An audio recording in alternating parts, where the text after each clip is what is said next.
विश्व 24 न्यूज हर पल आपके साथ।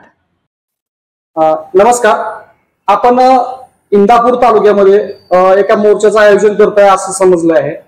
काय असणार नेमकं कशा संदर्भात असणार आहे मोर्चा? सर्वांना सुप्रेम जय भीम। इंदापूर तालुक्यामध्ये बौद्ध समाज आणि बहुजन समाजातर्फे एकात्मता आणि आत्मसन्मान दर्शवण्याकरिता एक बहुजन आक्रोश मोर्चा किंवा बहुजन आक्रोश संवाद यात्रा स्वरूपाचे एक दिवसीय कार्यक्रम घेण्याचं ठरलेला आहे।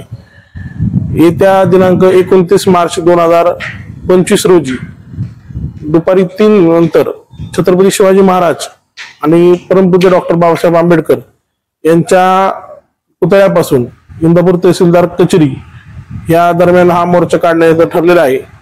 ह्या मोर्चासाठी मुहूर्त सुद्धा आमोशाचाच काढण्यात आलेला आहे। ज्याप्रमाणे छत्रपती शिवाजी महाराज हे आमोशाचा मुहूर्त साधून शत्रूच्या गड किल्ल्यावरती हल्ला चढवून ते गड किल्ले जिंकून घेत, त्याचप्रमाणे आम्ही बहुजनांच्या दुःखावरती घालून त्यांना एक भयमुक्त वातावरणात जगण्याचं आणि लोकशाही मार्गाने संविधानाच्या सर्व तत्वांचा वापर करून आनंदाने समाधानी जगता कसं येईल यासाठी आम्ही हा दिवस ठरवलेला आहे। साधारण सर्वपक्षीय मोर्चा असणार आहे का? आम्ही कुठला पक्ष वगैरे मानतोय की नाही मानतोय हा विषयच नाहीये। हा सर्व पक्षीय सर्वधर्मीय समाजातील सर्व घटकांना एकत्र घेऊन हा मोर्चा निघणार आहे। त्यामध्ये वंचित बहुजन आघाडी असेल, रिपब्लिकन पार्टी ऑफ इंडिया असेल, राष्ट्रवादी काँग्रेस शरदचंद्र पवार पक्ष असेल, अनेक NGO आहेत, रिटायर प्राध्यापक मंडळी, रिटायर शिक्षक, माध्यमिक शाळा असेल, प्राथमिक शाळा असेल, निवृत्त ST कर्मचारी असतील, निवृत्त पोलीस कर्मचारी असतील, काही डॉक्टर आहेत, शेकडो विद्यार्थी आहेत, महिला भगिनी आहेत, बचत गटाच्या महिला आहेत, अंगणवाडी सेविका आहेत, निवृत्त आणि आता माध्यमिक शिक्षकांची जी कास्ट ट्राईब नावाची संघटना आहे त्याची काही शिक्षक आहेत। अशा अनेक NGOचे, संघटनांचे, राजकीय पक्षांचे व सर्व प्रकारच्या सामाजिक संघटना आणि चळवळीमध्ये काम करणारे लोक या आंदोलनामध्ये सहभागी होतील। साधारण किती लोकसंख्या असेल या मोर्चामध्ये? ह्या मोर्चामध्ये इंदापूर तालुका आणि परिसरातून सुमारे 10 ते 12 हजार पेक्षा जास्त लोक येतील असा मला आत्मविश्वास आहे। काय रूट काय असणार? छत्रपती शिवाजी महाराज व डॉक्टर बाबासाहेब आंबेडकर यांच्या पुतळ्याला नगरपालिकेच्या इथे वंदन करून त्रिवार अभिवादन करून हा मोर्चा इंदापूर हायवे वरून थेट इंदापूर तहसीलदार कचेरी या मार्गाने गेली। काय असतील मुख्य मागण्या काय असतील त्या मोर्चामध्ये? ह्याच्या मुख्य मागण्या म्हणजे जो महादयाचं जे बोधी विहार आहे त्या विहारावरती काही मनुवादी लोकांनी आपलं वर्चस्व स्थापन केलेलं आहे, ते विहार तत्काळ बुद्ध समाजातील लोकांच्या हातात देण्यात यावं ही आमची मुख्य मागणी आहे। त्यानंतर मस्ताजोगीतील आमच्याच एका बौद्ध बांधवाला न्याय देण्यासाठी गेलेल्या संतोष देशमुख भैया या संतोष भैयांवरती जो अन्याय झाला आणि ज्या प्रकारे मनुवादांनी सांगितलेल्या तत्वानुसार त्यांची हत्या हलाल करून मारली गेली, छत्रपती शिवाजी महाराजांना ज्याप्रमाणे हलाल करून मारण्यात आलं त्याप्रमाणे संतोष भायांचा एक खून करण्यात आला, त्या संतोष भायांना न्याय दिला पाहिजे, त्यांच्या परिवाराला सन्मान दिला पाहिजे ही एक मुख्य मागणी असणार आहे। परभणी येथे आमचा सूर्यवंशी नावाचा जो पत्रकार आणि लॉचा विद्यार्थी होता त्याचं कस्टोडियल इंट्रोगेशन चालू असताना मृत्यू झाला, त्याला न्याय मिळाला पाहिजे ही आमची दुसरी मागणी असणार आहे। गाव मोजे उतरोली तालुका भोर जिल्हा पुणे येथील पैलवान विक्रम गायकवाड याचा आंतरजातीय विवाह झाला आणि आंतरजातीय विवाहाचा राग मनात धरून त्याचा जो मृत्यू झाला त्या मृत्यूच्या सखोल तपास झाला पाहिजे, आरोपींना शिक्षा झाली पाहिजे, अधिकचे कोण आरोपी आहेत का याचा संशोधन होऊन तपास होऊन त्याला शासन झालं पाहिजे ही आमची एक मागणी असणार आहे।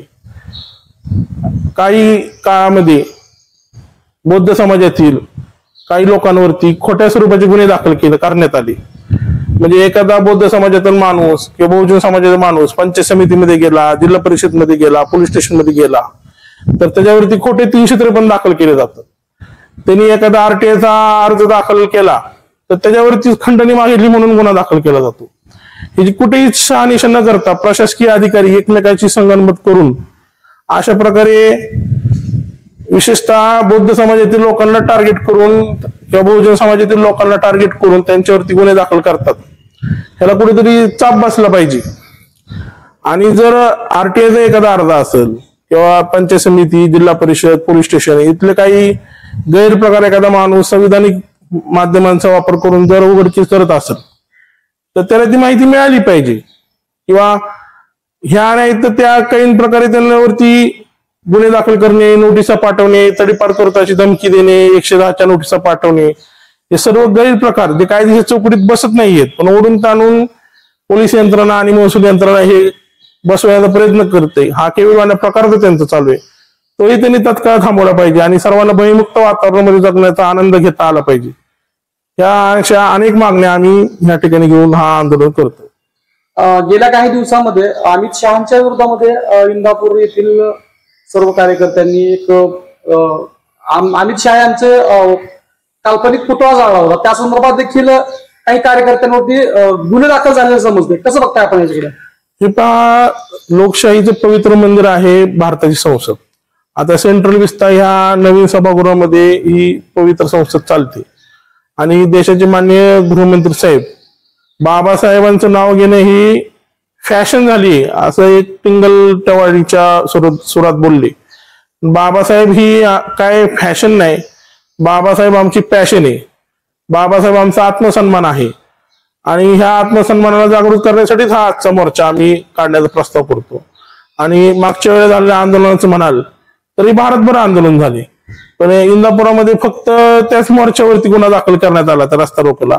गेल्या 3 वर्षात 5 वर्षात इंदापुरात अनेक कारणांनी अनेक संघटनांनी रस्ता रोको केले, पण आज ताग्यात माझ्या माहितीप्रमाणे कुठल्याही संघटनांवरती रस्ता रोको केला म्हणून गुन्हा दाखल करण्यात आला नव्हता. परंतु फक्त आंबेडकरवादी जनता रस्त्यावरती उतरून आंदोलन करतीये म्हणूनच त्यांच्यावर गुन्हा दाखल करण्यात आला असं मला वाटतं. आता आपण जर तो गुन्हा दाखल बघितला त्यामध्ये एक आमचे अमर मार्केट म्हणून मित्र आहेत, ते धनगर समाजाचे आहेत, पण ते मूळचे जरी धनगर समाजाचे असले पण त्यांच्यावरती बाबासाहेबांच्या विचाराचा प्रचंड प्रभाव आहे.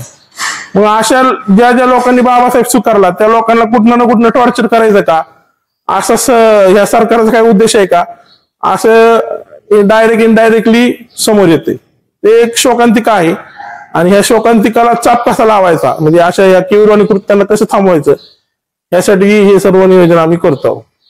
जाणून बुजून जातीय देशभावनेतून हा गुन्हा दाखल केला असं तुम्हाला म्हणायचंय का? आता ज्यांनी हा गुन्हा दाखल केला मला वाटतं आपण हा प्रश्न त्यांना विचारणे योग्य राहील.